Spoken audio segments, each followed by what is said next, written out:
again everybody, it's week 10, so this is step 10 of glaciers and glacial geomorphology. Welcome back, and we're in the section now where we're talking more about geomorphology than glaciology. But you remember, one of the whole points of this module is that you can't really understand glacial geomorphology if you don't understand a bit of glaciology, because it's glaciological controls that are determining, controlling, driving a lot of the geomorphic processes which give us the landforms and landscapes that we're left behind with after the glaciers have gone.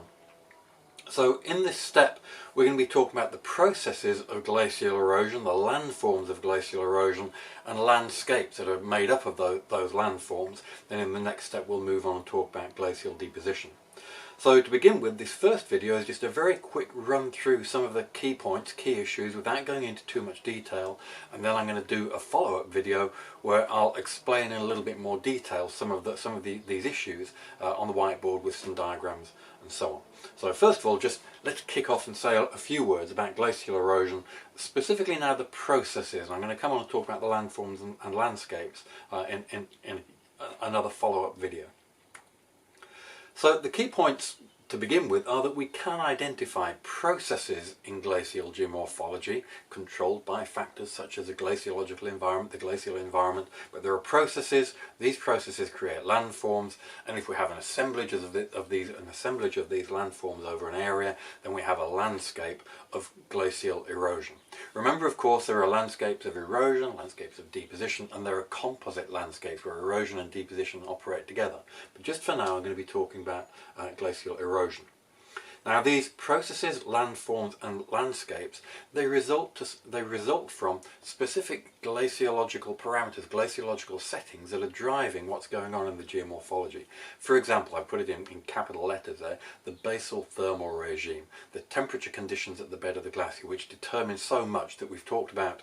I mean, you'll be getting tired of me banging on about this now, because I've been going on about it for 10 weeks. How conditions at the bed of the glacier, the thermal regime controls water, it controls motion, it controls debris entrainment, it controls glacial erosion that we're talking about now. And as I hinted a second ago, it's all very well to say, oh, this is an erosional landscape, this is a depositional landscape. We're in the uplands, so we'll have erosion. We're in the lowlands, so we'll have deposition. The kind of thing you might have been taught at GCSE. It doesn't work that way. As it says there, simple classifications are challenged by the time-space transgressive nature of glacial phenomena. You don't just get erosion in this location and deposition in that location. Everything gets mingled up a little bit together, and we're dealing with a complex system that's doing different things in different locations at different points in time. So we have to try to make sense of this complex system. But we can begin by just separating out the components and thinking, well, today we're thinking about erosion, next time we'll think about deposition. But we do need to tie those together before we come to the end of the module. Now, we've already seen how thermal regime influences geomorphic processes, so this is a little bit of revision for you here. But you can see here a diagram. I've taken it from the old textbook by Sugden and John. If you haven't looked at that textbook, even though it's old, it's a real classic and worth having a look at. And it includes a lot of really important material. So do have a look at Sugden and John if you haven't already had a glance at it. But you can see in this diagram how they're illustrating the way that different basal thermal regimes influence the kinds of geomorphic processes that are going on. So where we have in the top left hand corner a warm based situation, then meltwater is going to be present at the base of the glacier, movement is likely to be happening, sliding is likely to be occurring, and therefore abrasion is happening. On the right hand side we have a situation where we go from that warm based situation with abrasion and meltwater into a cold based ice marginal situation, going through a transitional zone of freeze thaw and debris entrainment, because as we go from the warm zone in the interior where there's meltwater and sliding to a marginal zone where that is frozen on, well, the freezing on is going to involve, and you're familiar with this from a previous session, that's where we're likely to get formation of a debris rich basal ice layer, entrainment of debris into that, and therefore some abrasion and interaction between that debris rich ice and the substrate beneath it. And maybe pause the video and just have a little look and think about those diagrams, and just make sure that you can understand that very clear connection between the basal thermal regime, the processes that are therefore going on, and the geomorphic setting, the geomorphology, the landscape that is likely to emerge from that. And here's another diagram. This is Sugden again, and this is from one of his papers, Glacial Erosion by the Laurentide Ice Sheet, where he takes flow lines out from the centre of the ice sheet towards the margin and works out, on the basis of ice sheet modelling, what the thermal regime was likely to have been, ground truthed by looking at geomorphic evidence in the field. And figures out what the thermal regime is going to be at different points along the flow line from the centre of the glacier towards the margin, or from the centre of the Laurentide ice sheet towards the margin, and reconstructs on the basis of the thermal regime what geomorphic processes are likely to be going on, and from there we can go on and say, well, what kind of landforms and features would we be likely to expect?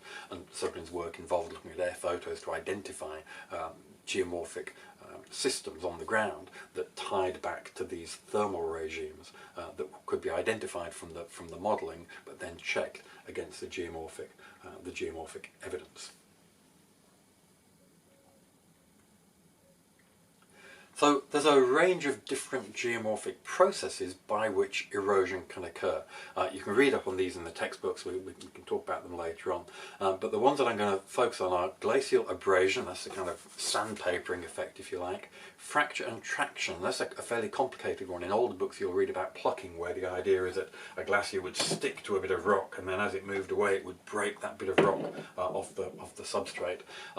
More recent work has focused on the idea of pressure from the ice fracturing the rock, and once rock is fractured, then the fractured components can be dragged away by the glacier. So fracture and traction, or plucking, have a read around of those.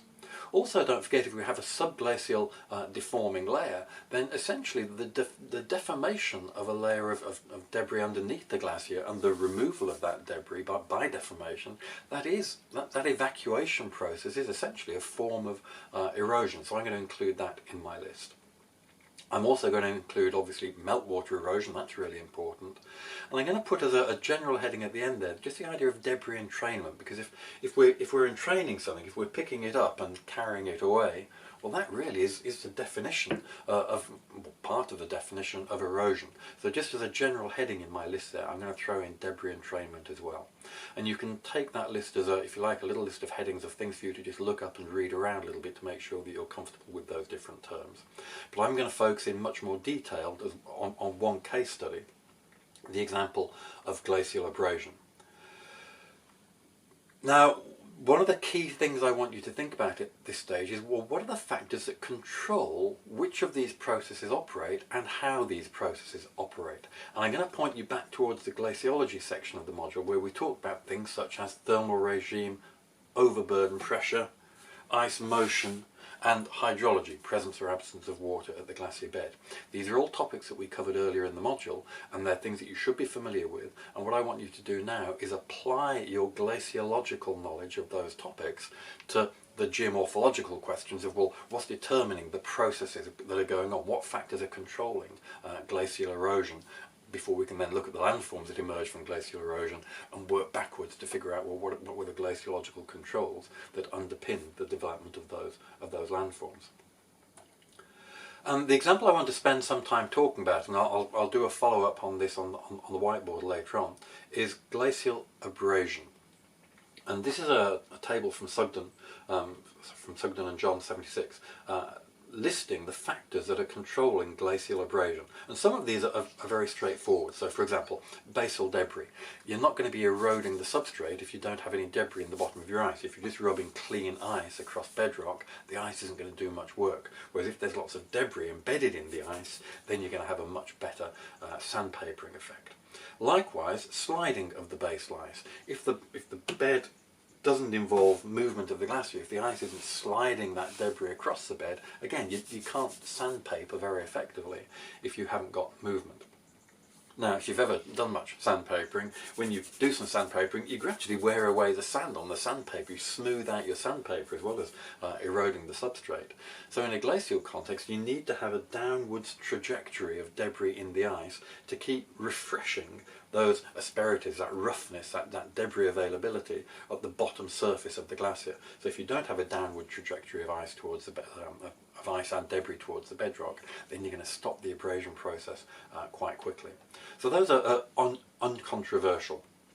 I'm going to move to the bottom of the list now and work up from number 8 upwards, because I want to end up with the controversial one and then talk about that in most detail. But efficient removal of rock flour. Again, if you sandpaper, you generate dust, you generate muck that fills in the roughness of the sandpaper, and the sandpaper becomes ineffective. You have to brush that away or wash that away for the sandpaper to continue being effective. Likewise at the bed of the glacier. If you build up a lot of eroded material, this rock flour, which is a product of erosion, you need to remove that, for example, by meltwater flushing it away, in order for erosion, for abrasion to continue effectively. Particle characteristics. Yeah, if you have a harder rock or soft rock, if you have rough, if you have sharp rocks, if you have the nature and hardness of the fragments of debris in the substrate are really important to determining, obviously, the interaction between those particles in the base of the ice and the substrate itself, as to whether erosion is going to carry on or not. Basal water pressure, well, that's a big one that you're certainly familiar with. You know all about the importance of basal water pressure in glaciers. And if you have higher or lower basal water pressure, that's going to affect movement, but it's also going to affect the contact force between the ice and the bed. So that's clearly an important term. And that leaves us now back at number 4. And with this one, I'm going to leave you to think about this, and then we're going to come and talk about it on the whiteboard in a follow-up video.